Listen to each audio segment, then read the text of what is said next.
rámci AI teda je to taký veľký trend a všetci o tom rozprávajú.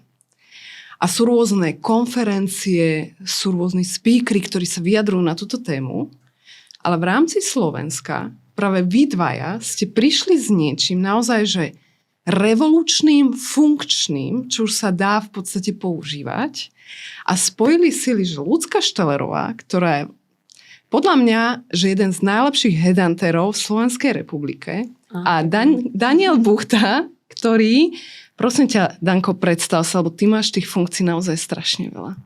Tak s Luciou pôsobím na pozícii CTO u nej a okrem toho som dátový vedec, venujem sa veľa umelej inteligencii a snažím sa dostať na mapu Slovenska kvantové počítače. Perfektné. Wow.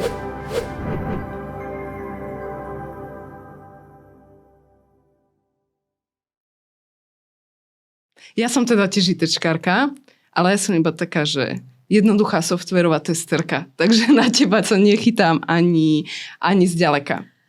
No, v konečnom dôsledku to nie je až také, ten odstup nie je na mieste. Zase, Zlatý, okay. Buďme úprimní, ja nemám rád, keď ľudia zalomia rukami a povedia, Pane Bože, ďaleko radšej sa spolupracuje, podobne, dá sa nájsť cesta v princípe k spolupráci s každým. Okay. Podobne, ako sme sa našli my s Luciou. Tak.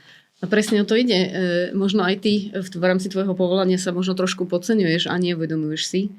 Neuvedomuješ si, aký máš talent, skillset. Môže byť. Ale o mne to dneska není. Poďme si teda povedať, že spojenie síl headhuntera a dátového vedca. Vynašli ste a vymysleli ste produkt, ktorý sa volá Stellar Beam. A o čom to teda je, tento Stellar Beam?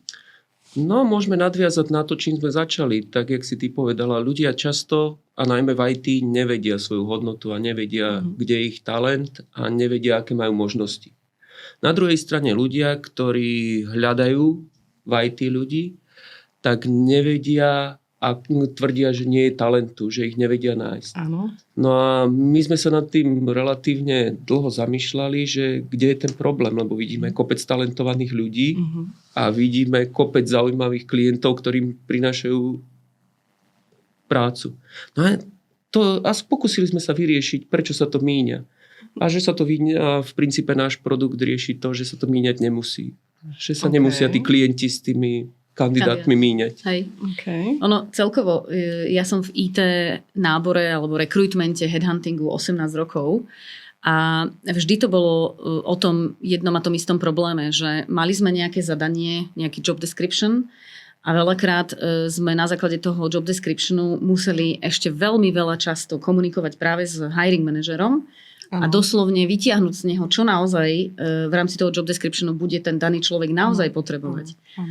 A na druhej strane bolo veľmi náročné na základe nejakých oslovovaní a hľadaní sa, hrabaní v životopisoch trafiť naozaj toho človeka, ktorému by napríklad tá daná pozícia vyslovene sadla, lebo ju chce. No u nás v rámci Stellar P my máme radi naozaj tú človečinu. To znamená, ten masový nábor u nás nie je taký, nedá sa to robiť masovo. Áno. Ale zaoberali sme sa tým, už dlhé roky som rozmýšľala nad tým, že ako veci nejak zautomatizovať. A na druhej strane ten nástup umelej inteligencie, on tu bol už predtým, hej, ale na druhej strane niektoré nástroje, ktoré vlastne vybehli, jednak ako je ChatGPT a rôzne jazykové modely, začala som sa nad tým zamýšľať, že ako? No a stretla som Dana.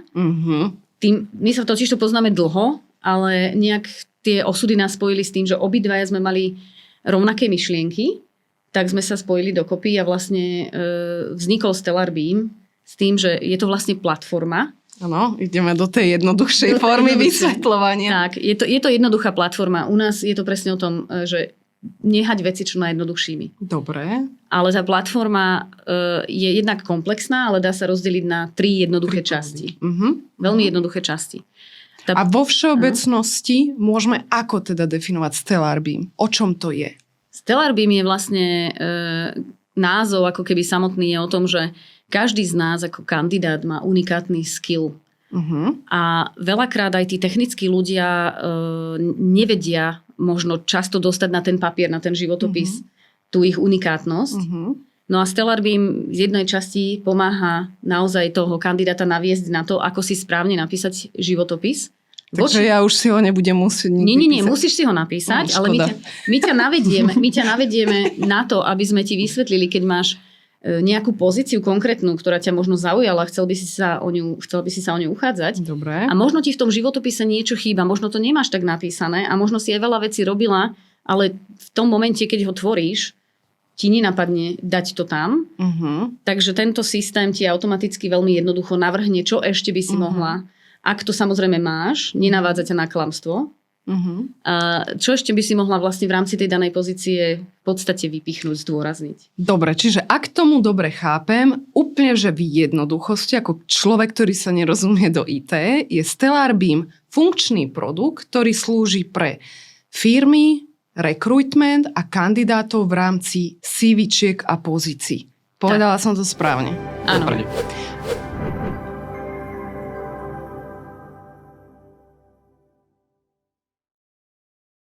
A z tej strany tých firiem a HRistov to plní akú funkciu ten Stellarbeam, Danko? No z tej strany im to pomáha, asistuje pri tvorbe job descriptionov, to znamená vytvoriť kvalitný job, ktorý tiež je veľmi dôležitý. Rovnako ako je vytvorenie kvalitného CVčka z hľadiska kandidáta veľmi podstatné, tak je veľmi podstatné vytvoriť job description, ktorý skutočne popisuje to, čo chcem. Druhá vec, ktorá je veľmi podstatná pre klientov a pre headhunterov na našej aplikácii Stellarbeam, je to, že im umožňuje zamerať pozornosť správnym smerom. Tým, že dokáže prezrieť veľké množstvo CVčiek, vlastne všetky, ktoré majú k dispozícii, a dokáže kvalitne prefiltrovať tých, ktorí sa majú dostať do výberového procesu. Wow, čiže ak tomu chápem správne, to znamená, že ja už ako interný rekrúter mám povedzme databázu 1 000 000 alebo 500 000 kandidátov a už nemusím ručne dohľadávať. Mám tento funkčný produkt Stellarbeam, ktorý to urobí za mňa a vyťahne mi to, čo potrebujem. Áno, snáď s tým, že na slovenskom trhu sa jedná o tisícky až 10 000 kandidátov. Dobre. Ale mierime ako startupisti celosvetovo, nie? Mierime, samozrejme. No, to som to počuť. Čím viac dát, tým lepší výsledok. A tam je veľmi zaujímavé, že skutočne, keď je niekto headhunter alebo pracuje v HR-ku, som schopný sa venovať tak 3, možno 5, možno tí najlepší 10 CVčka. Áno. Vo chvíli tým pádom ale sa mi môže stať, že mi uniká možnosť pozrieť sa na to globálnejšie. A už absolútne mi uniká možnosť pozrieť sa na tých kandidátov, ktorí boli pred nejakým časom zobrazení. Zatiaľ, čo tento náš systém dokáže prezrieť tú databázu, tak povedať z celku. Druhú vec, ktorú by som ešte zdôraznila, je aj nielen teda pre, dá sa povedať, headhunterov, rekrúterov, agentúry, ale samotný nástroj má obrovský benefit a prínos pre interné HR oddelenia, ktoré vlastne buď majú nejaký vlastný ATS-kový systém na nábor zamestnancov, alebo prípadne majú niekde uložené životopisy ešte pred pár rokov. A plus majú životopisy vlastných zamestnancov. A teraz si predstav, že dojde nejaký hiring manažer a povie si, že potrebujem takéhoto človeka. To HR oddelenie si vie samozrejme aj porovnať v rámci internej databázy svojich ľudí na základe job descriptionu, kto by sa najviac na tú pozíciu hodil. Tie CVčka tam totiž to majú. Interné oddelenia HR-ové nemajú koľkokrát čas detálne prehrebávať tie databázy. Možno to funguje na základe nejakých kľúčových slov a tak ďalej. Ale my sme využili naozaj tú technológiu v náš prospech. A nie len prospech nás, ale teda tým, že vie to poslúžiť naozaj širokospektrálne ľuďom, ktorí pracujú v HR a potrebujú možno dohľadať veľmi rýchlo a promptne životopisy potenciálnych kandidátov. A tu sa bavíme o tom naozajstnom talent managemente. Pretože v rámci firiem sa možno koľkokrát skrýva ten interný talent, len si ho niekedy možno nevšimneme. A možno nám dopne, keď nám systém pomôže vyhodiť. A tu na Michal z toho oddelenia by sa možno hodil už na túto novú pozíciu, lebo samozrejme treba všetky veci zvážiť, ale toto je presne to, že vám to urýchli ten čas a vás to nechá robiť naozaj tú kvalitnú prácu toho personalistu, HRistu, ktorý už vie naozaj s tým talent managementom pracovať. Perfektné. Aj už mi to dáva zmysel.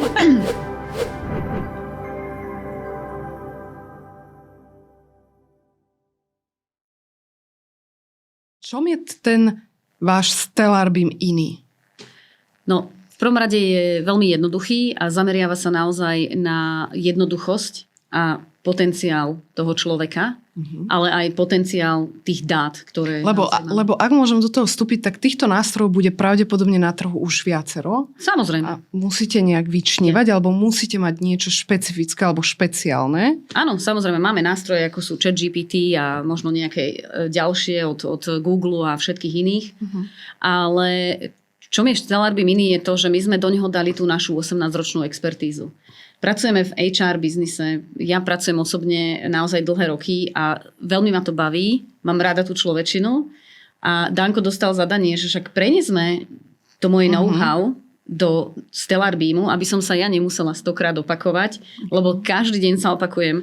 Robí mi to samozrejme radosť, pomáham tým ľuďom, pomáham tým klientom, ale teraz sme sa rozhodli trošku využiť tie technológie v náš prospech a naozaj tú expertízu v tom ChatGPT nenájdete. Možno nájdete, keď sa nad tým zamýšľate, ale to by ste museli naozaj že veľmi silno premýšľať, skúšať, analyzovať. Tu je to vlastne hotové. Okay. Áno, to je zaujímavé na tej našej spolupráci a to ma oslovilo, lebo tam vlastne tie technológie, ktoré využívame, lícujú s tým zámerom, ktorý má Lucia. Ten zámer je ľudský, to znamená pozrieť sa na toho kandidáta ako na človeka. A to je vynikajúce. V tej chvíli to dáva celé zmysel, teda mne. Tie súčasné technológie totiž to umožňujú posun, ktorý aj my máme v Stellar Beam. Technológie založené na predošlých dátových riešeniach boli tzv. Škatulkovacie. Bola tam relačná databáza, dokázala na základe nejakých tagov a vlastností zaškatulkovať niekoho niekam. Dobre. Toto, čo my robíme, sa pozrie, pretože sa to vie pozrieť dovnútra. Vie si to prečítať, CVčko a nasať niečo, čo tam cíti. Takže tu reálne hovoríme o umelej inteligencii. Áno, používame aj prvky umelej inteligencie. To znamená, že používame aj prvky umelej inteligencie na to, aby sme dokázali zamerať pozornosť.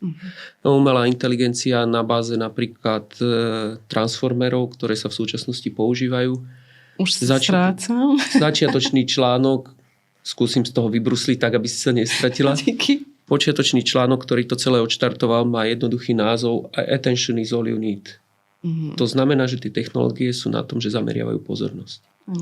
To, čo chce Lucia dosiahnuť, je zamerať pozornosť na kandidáta. Krásne to lícuje celé to hra. To znamená, to, čo sa snažíme sa, aby tá technológia robila to, čo sa od nej chce. To znamená, zamerala pozornosť na správne črty toho kandidáta a správnym spôsobom pozrel sa na ňu proste. Rozumiem už. Dobre, podarilo sa mi z toho trochu vybrusliť, aby to nebolo čisto technologické. Perfektné.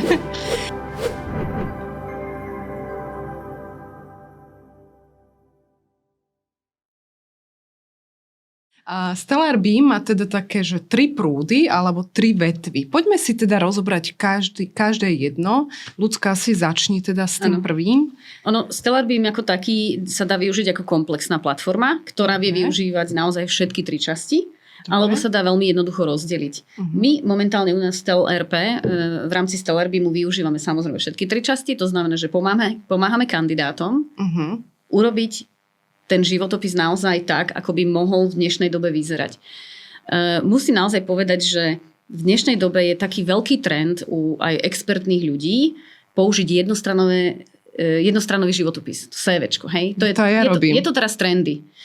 Ale keď sa nad tým reálne zamyslíš, tak keď hiring manager, predstav si, že naberáš ľudí a vidíš človeka, ktorý má dvojstranový životopis, možno tak ešte aj 3 strany, a prejdeš si ho očami. Nemusíš ho čítať úplne detailne, ale hľadaš v ňom informácie. A je rozdiel položiť do 3 strán viac informácií, kde možno niečo z toho ti naozaj zapasuje. Kdežto do tej jednej strany, keď máš 20-ročnú skúsenosť a máš naozaj široký záber, lebo ľudia si neuvedomujú, ja robím 20 rokov programátora. Super. No ja robiť nič neviem.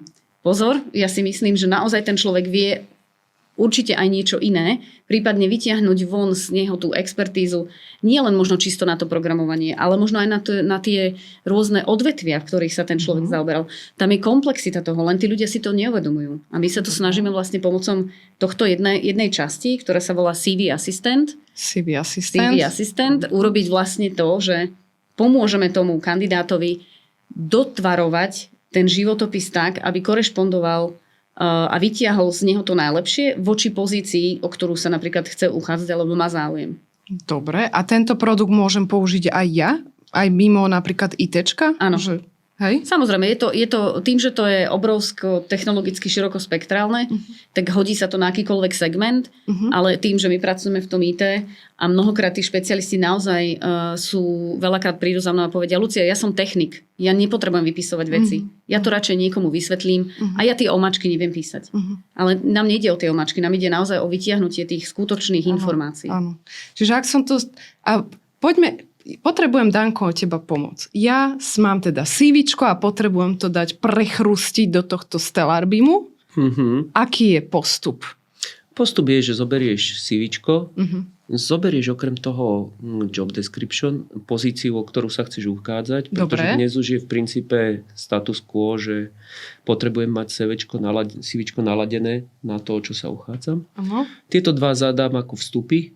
Dobre, čiže je tam nejaký upload file? Áno, tam uploadnem v princípe 2 fajly. No a na základe toho potom spustím nejaké vyhodnocovanie, čiže ktoré je tam mi nejaký vytvorí... button?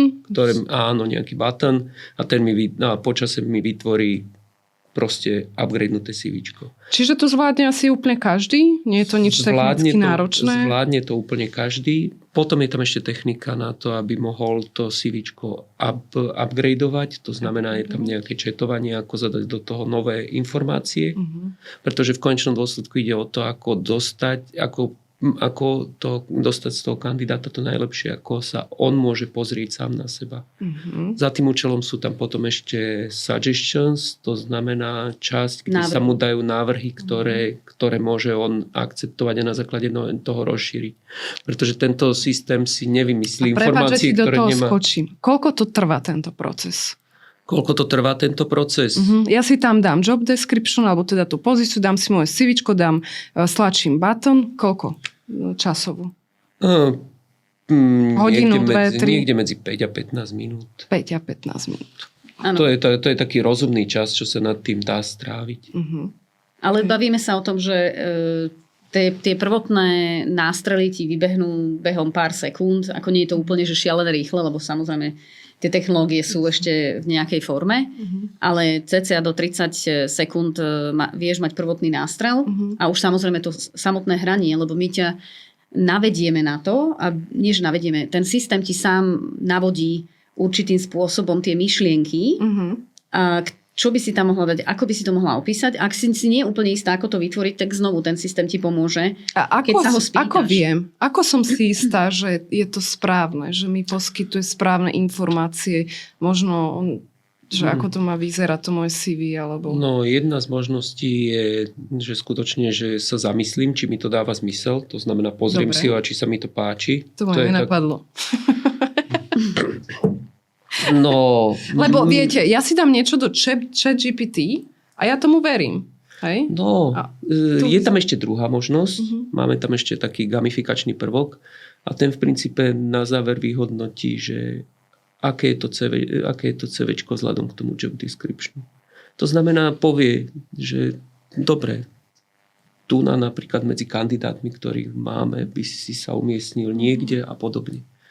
A chýba ti toto a chýba toto. Čiže v danej chvíli môžem úplne sa oprostiť od samého seba, ale je ďaleko vhodnejšie ešte aj byť s tým spokojný. Áno.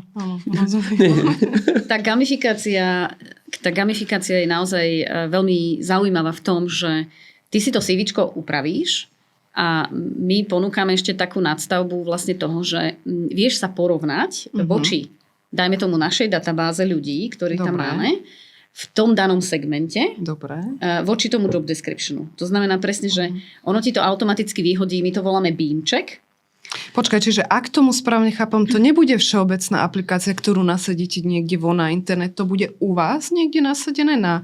Je to nasadené u nás, ale môžeme to nasadiť aj von, public. Okay. S tým, že samozrejme všetky tie dáta sú chránené. To znamená, že ten daný človek nebude vidieť konkrétne mená, len bude vidieť napríklad percentuálne vyhodnotenie. Aha, už rozumiem. Že v ktorej časti sa ty vlastne nachádzaš s týmto životopisom voči pravdepodobne nejakej konkurencii. A samozrejme tam sú veľmi úzko selektované tie dáta. To znamená, keď si Java developer a máš to CVčko teraz upgradenuté voči nejakej pozícii, stlačíš si teda ten bean check a vyhodí ti teda, že milý Jano, nachádzaš sa v 85% väčšine, alebo si v top 5% týchto developerov na túto konkrétnu pozíciu, kde by si sa mohol uchádzať. Ak by si chcel mať 100% fit, navrhujem ti tieto a tieto zlepšenia. Takže ešte ti to ako keby dodá navyše tie návrhy a to už je na tebe, či chceš, nechceš, chceš to tam dopísať, nepotrebuješ to tam dopísať. Rozumiem. Dobre, čiže toto by sme mali ten prvý prúd.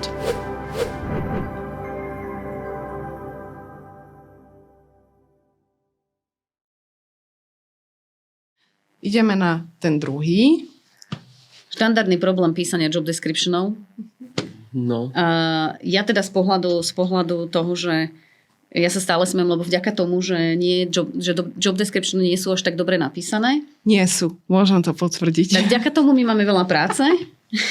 Nie, ide o to, že ja si pozerám rôzne pracovné pozície a častokrát sa mi stalo presne, že boli tam, ja to poviem hnusne, litánie o tom, čo všetko musí človek vedieť, musí vedieť technologický, komunikačný skill, no proste, že to bolo pozícia ako pre managing directora a nakoniec som tam prišla a zistila som, že polku tých vecí nebudem používať. Alebo netreba to. Áno. Hej. A tu je presne ten efekt, ktorý my sa snažíme pomôcť teda aj tým klientom v rámci toho job descriptionu. Čiže druhý prúd bude pre hiring manažery, alebo ľudia, ktorí naozaj potrebujú k sebe nabrať tých správnych ľudí. Dobre. Tak my mu pomôžeme s tým job descriptionom opäť naviesť ho na tie správne údaje, informácie, ktoré by naozaj aj tí kandidáti chceli vedieť.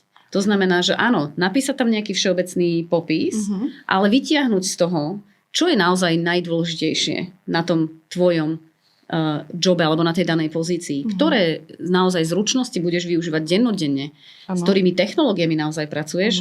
Ako chápem, že nie vždy sa to dá napísať, lebo niektoré firmy majú samozrejme nejaké svoje know-how, bezpečnosť, security a tak ďalej. Ale naozaj aspoň, aby ten človek mal ten naozaj pravdivý údaj, ktorý na tej danej pozícii budeš potrebovať. Tým pádom sa môže stať, že áno, že z toho trojstranového job descriptionu vieme my spraviť možno tých naozaj, že 10 vetový, ktorý ale bude trefný, čo sa týka jednak technológií, ktoré bude človek dennodenne využívať, ale zároveň aj nejakej ako keby ďalšej výzvy, ktorú ten človek môže do budúcna mať, ktorého môže zaujať. A keď sa trafíš do tejto pravdivej časti, my sa samozrejme pýtame aj kandidátov, čo je tvoje najlepšie, čo by si chcel robiť iné, čo by malo byť ten podnet na tú zmenu. A toto, keď sa spáruje veľmi jednoducho, tak máš naozaj ten jednoduchý tzv. Match.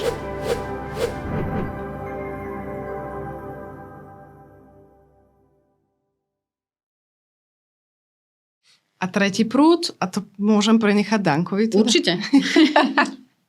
No tretí prúd je Match Assistant, to znamená, kde sa v princípe spájajú tie vlastnosti celého Stellar Beamu.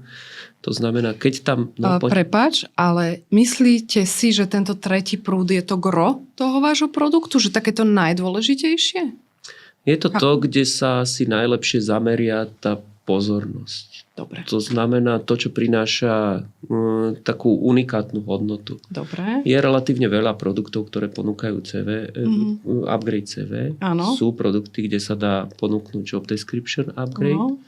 No a produkty, kde sa dá takýmto spôsobom, ako je v Match Assistantovi, v princípe zamerať pozornosť na tých vhodných kandidátov proti tomu job descriptionu, tak takéto produkty sme zatiaľ nevideli. Respektíve, ak sú, tak sú urobené na báze toho škatulkovania. To znamená klasické tagovanie a niečo vyberú. Čiže ten tretí prúd je o Ten tretí prúd je o tom, že proti job descriptionu mi dokáže prefiltrovať kandidátov najvhodnejších. To znamená, že mi dokáže nájsť tých, ktorým má zmysel venovať pozornosť formou ďalšej práce. Čiže ak to chápem správne z biznis hľadiska, máme tu nejaký job description, máme tu nejakú databázu kandidátov. Áno. A pomocou vášho produktu mi vie vyselektovať veľmi jednoducho povedané tých správnych, alebo tých najsprávnejších. Áno. A z pohľadu technického to potom znamená, že v rámci tých kandidátov to budete mať pravdepodobne nasadené nejak na nejaké databázy. Áno. Áno. V našom konkrétnom prípade využívame našu databázu kandidátov. Dobre. Tam nám to pomáha medzi nimi nájsť vhodných kandidátov. No a využíva samozrejme, ten potenciál je tam taký, že ak je firma, to je jedno aká, ale má nejakým spôsobom niekde uložené životopisy kandidátov. Predpokladám, že veľa interných oddelení má nejaké základné, aspoň nejaký základný systém, alebo aspoň nejaký folder, kde sa tie životopisy nachádzajú. Prípadne ich má nejakým spôsobom uložené v nejakej tabuľke.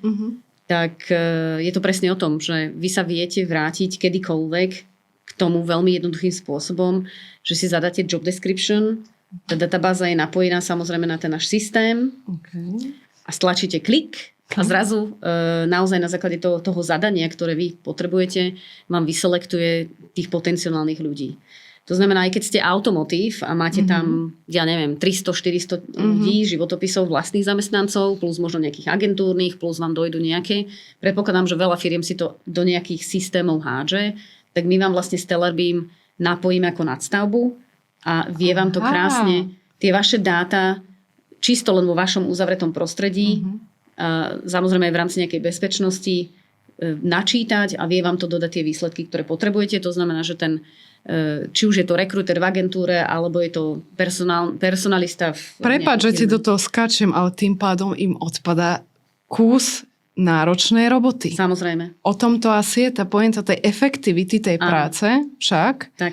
A v rámci tej technickej nadstavby teda, ak sa môžem na teba, Danko, opýtať, chápem to správne, že mám Stellarbeam, firma má veľmi veľa zamestnancov, potrebuje teda prefiltrovať si tých správnych kandidátov z tej databázy podľa nejakého job descriptionu. Áno. A tá nadstavba čo? Vy prídete a nejak to nasadíte technologicky na ich databázu, alebo ako to mám chápať?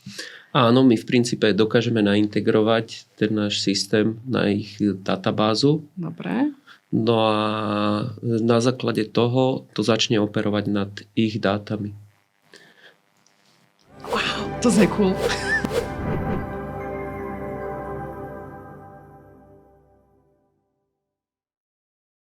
Áno, Je to veľmi jednoduché. je to skutočne cool. Ja sa snažím rozprávať tak civilizovane a v princípe distingovane. Áno. Ale tu to začína naberať aj z technologického hľadiska grády. Lebo to je úplne iný, tak povediac, úplne iná hra. Toto je game changer v tom zmysle, že v princípe tá databáza je skutočne obyčajne nejaká reláčka. Je tam niekde vo file nejaké CVčko. A to CVčko je v princípe posledné, čo zaujíma tú databázu. Musí s ním bojovať, s tým filom a v princípe sú tam nejaké full textové searche, ale všetko je to vo fáze, že viac menej to chce povedať, že či ten človek spĺňa post a či spĺňa skilly a tam to končí. Tento náš systém sa práve že zameria, venuje pozornosť tomu CVčku. Prečíta si ho, zamyslí sa nad ním. Zamyslí sa. A povie svoj názor. Samozrejme, ten názor nemusí lícovať s tým človekom, s tým dotyčným. To znamená, keď už sa na to niekto pozrie, chce to odborníka, ktorý ho posúdi. Či ten názor je relevantný, či to dáva celé zmysel. Čiže v princípe to nenahrádza človeka, ale umožňuje mu to výrazným spôsobom rozšíriť svoju kapacitu, na koho sa môže pozrieť. Proste rozšíri to ten lúč. Rozumiem. A Ľudská, ty si chcela do toho nejak skočiť? Áno, ja ešte som Poď. chcela povedať, že ten obrovský benefit takéhoto spracovania dát za pomoci teda aj nástrojov, ktoré využívame, tam sa spojili krásne tie technológie a to som úplne vďačná za to, že máme Dana a máme ešte veľmi úžasného programátora, ktorého bohužiaľ meno nemôžem prezradiť. Ale oni dvaja dali dokopy práve tú technologickú časť, kde vidím ja ako z biznisového hľadiska, ako to naozaj Môžem sa funguje. opýtať, koľko vám to trvalo? Nechajme najprv Luciu rozprávať, lebo to je ďalší bod. Dobre. Ja môžem kľudne odísť. Ale nie. Dobre, do toho ideš, len postupne načínajme tie témy. Poď ešte. Takže, aby som teraz v skratke ešte povedala ten obrovský benefit toho mixu, tých technológií, ktoré sme vlastne využili v náš prospech na realizáciu takejto tvorby, je proste to, že naozaj spojili sme Dana, spojili sme programátora, ktorého teda meno nemôžem prezradiť, veľmi šikovní ľudia, ale ktorí dali naozaj dokopy tú architektúru a tú technológiu úžasným spôsobom a jednoducho, tak aby to naozaj aj s pomocou umelej inteligencie veľmi uľahčilo tú prácu nám. A zároveň, keď spomeniem ten benefit, tak naozaj aj ten interný HRista, ktorý má kopec agendy a nerozumie sa veľakrát napríklad IT-čkovým pozíciám úplne do hĺbky, tak tento systém mu vie ešte aj pomôcť, aby vedel správne s kandidátom viesť plnohodnotnú diskusiu o tých technológiách, o tom zameraní, ktoré sa napríklad u nich vo firme robí. Dobre. Čím vie vlastne odbremeniť aj hiring manažera a zároveň sa tento človek, interný HR človek, vie aj zase niečo nové naučiť. Takže tu je naozaj tá krása a jednoduchosť v tom, že tie technológie nám vlastne pomáhajú odbremeniť tú mravčiu prácu a zároveň ale sa aj pomocou tej technológie učiť niečo nové v rámci toho know-how, ktoré tam teda už je. Ale naozaj tá tretia stránka je tá, že vlastne my sa potom naozaj vieme venovať tej naozajstnej, zmysluplnej práci. Čiže nevezme HRistom a rekrutment? Určite nie. Je to skôr o tom, že ten jednoduchý, nazvime to ten sourcing alebo to hrabanie sa v tých životopisoch v podstate odpadne, ale zároveň dá priestor, aby sa ten človek vedel plnohodnotne venovať tým kandidátom. To znamená mať plnohodnotnú diskusiu, pýtať sa ich relevantné otázky, baviť sa o technológiách a keď sa človek naozaj baví o technológiách, tak jedna strana zaujíma druhú a tým pádom vzniká naozaj niečo, čo vzniká, ja to volám taký ten learning proces, lebo najviac sa človek naučí, keď sa naozaj s niekým baví, ale vie aj o čom. Ale to neznamená, že tá expertíza, napríklad už ten headhunter musí byť nadúpaný, áno, určitým spôsobom na technologickej úrovni, ale keď je to človek, ktorý je interný HR a nerozumie 100% tým veciam, tak on sa ho vie naozaj krásne spýtať, počúvaj, vysvetli mi toto, nerozumiem tomuto. Ako to vlastne funguje? A to je väčšinou aj o tom, že tí ľudia, ktorí majú tú expertízu, podľa mne sa to vždy stávalo, že naozaj oni sa radi podelili o to know-how. Radi niekoho niečo naučili.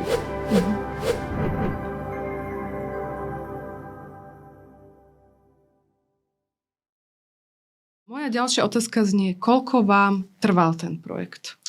No to je veľmi zaujímavé, lebo v konečnom dôsledku sme time to market nám trvalo asi 3 mesiace. V totálne úzkom tíme. 3 mesiace, vy ste za 3 mesiace dodali funkčný produkt, pretože ten produkt je už funkčný. Už ho môžeme používať. Áno.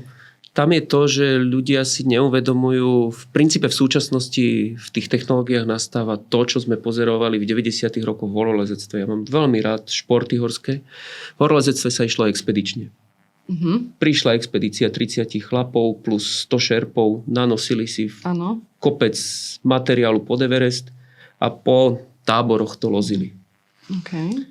Potom došiel Gore-Tex, došli ľahké zliatiny, nylonové lana, došla možnosť a tí ľudia zrazu namiesto tohoto sa zobrali 2-3 chlapci a vylizli to alpinisticky. Za 2 dní namiesto za mesiac alebo za 3. To, čo presne to isté pozorujeme teraz v technológiách. Momentálne to, čo sa dá urobiť so 100-členným tímom za pol roka, sa dá urobiť s 2-členným tímom za 4 roka. Perfektné. A to je honest statement. To znamená, pokiaľ niekto povie, že si vymýšľam, alebo že nech sa príde pozrieť. Dokonca musím potvrdiť, náš developer je človek, ktorý je naozaj otvorený rôznym veciam a práve on využíva možnosti a uľahčenie si tej práce. To znamená, on ako expert na backendové systémy a naozaj hardcoreové veci si uľahčil prácu aj s frontendami. Hej? To znamená, že nie je to samozrejme len čisto jeho práca, máme tam za tým ľudí aj z nášho biznisu. Čiže stojí za tým nejaký váš interný Tak, stojíme tým. za tým interný tým, aj Maťa, aj Barborka, ktoré dneska nemohli prísť, ale je to naozaj neustále testovanie. Tomáš niečo klikne, Danko niečo vydiskutuje, navrhne sa, otestuje a ideme dokola a zrazu zistíte, že za 3 mesiace naozaj máte funkčný produkt. Wow. To je snad zaujímavé, že v princípe tie prvky umelej inteligencie, tie asistenti sa dajú využiť aj pri samotnom vývoji.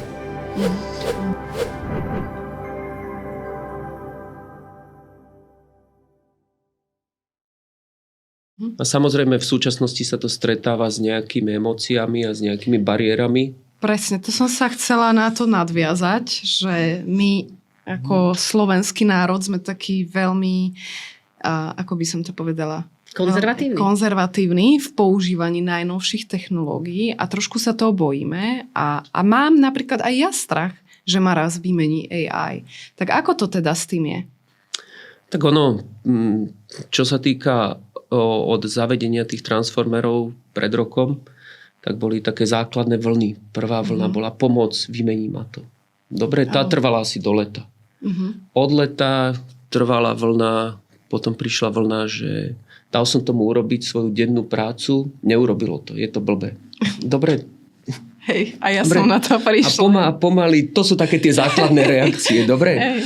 No a pomaly je čas, aby prišlo viacej takýchto, ako sme my, ktorí zistia, že vie to fantasticky pomôcť. Čo tak skúsiť to použiť na to, na čo je to určené. Tak, dobre? Tak. A keď sa to použije na to, na čo je to určené, to znamená, sa toho prestanem báť a prestanem od toho požadovať to, čo to nevie, tak sa na konci dňa zistí, že to vie krásne pomôcť a úplne zmeniť svet, v ktorom človek žije. Mne sa páčilo, keď mi Danko vysvetľoval, alebo začali sme naozaj vnímať pri tom testovaní presne to isté. Veď ale to nerobí to, čo chceme. Ale v podstate ono to naozaj robí to, čo potrebujeme, ale nedokáže to urobiť 100% tú našu prácu. A to je presne ten zaujímavý moment, kedy sme si aj my v tíme uvedomili, že veď vlastne áno, ono nám to pomáha, ale neurobí to za vás. Presne, my sme stále tí, ktorí musia naozaj to gro tej práce spraviť. Ale úžasne nám to uľahčilo to fungovanie vo firme. Úplne jednoducho. Perfektne.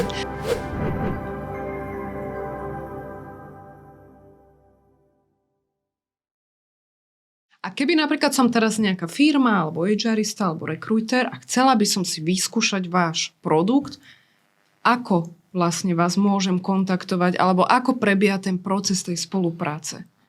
Tak určite stačí sa ozvať na našu stránku, či už Stellarbeam alebo StelRP. Nájdete ma na LinkedIne. Takže a na LinkedIne ťa nájdeme pod Lucia Štelerová. Lucia Štelerová, áno. Takže tam ma kľudne nájdete, môžete ma kontaktovať, prípadne sa ozvať cez náš web. A dohodneme si stretnutie, ukážeme vám demo a vieme sa potom samozrejme akokoľvek. A potom príde Danko a všetko to tam vyklika, nasadí a sfunkční. Áno, dohodneme si nejaký model spolupráce, lebo tých modelov je viacero využitia. To znamená, že to, čo vyhovuje už v danom setupe. Ale teda predpokladám, že zadarmo to nebude. Tak určite, veci zadarmo nie sú úplne nikdy zadarmo. Takže čo sa týka kandidátov, treba sa nám ozvať. Vždy sa nejakým spôsobom vieme dohodnúť. Dobre. Samozrejme, bude tam nejaká veľmi jednoduchá cenová politika. A čo sa týka klientov, tak určite tiež. Čiže forma, ak som správne pochopila, forma toho financovania bude založená na nejakých možno paušálnych výdavkoch, keď to chceme na mesačnej báze používať, alebo... Áno, tam tie modely máme navrhnuté tak, aby boli flexibilné pre našich klientov. Perfektne.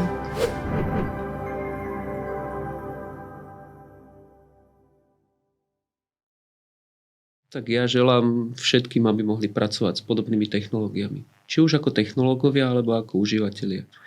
Pretože som presvedčený a na základe toho, aké výsledky dosahujeme my, to presvedčenie má váhu, že toto skutočne pomáha. Áno, A mení má to zmysel. A má to zmysel. A mení to svet. Mení to svet k lepšiemu. K lepšiemu. Ak sa človek spojí s takým človekom, ako je Lucia, ktorá skutočne chce zmeniť svet k lepšiemu. Tá myšlienka je úplne krásna, jednoduchá a to je presne o tom, že myslím si, že tí klienti, aj firmy, aj kandidáti, aj všetci, ktorí si to teraz vypočuli, tak si hovoríme, že 3-4 krát o tom rozprávať, príďte si to vyskúšať, príďte si to ošahať a budete spokojní. Skvelé. Presne. Ďakujem.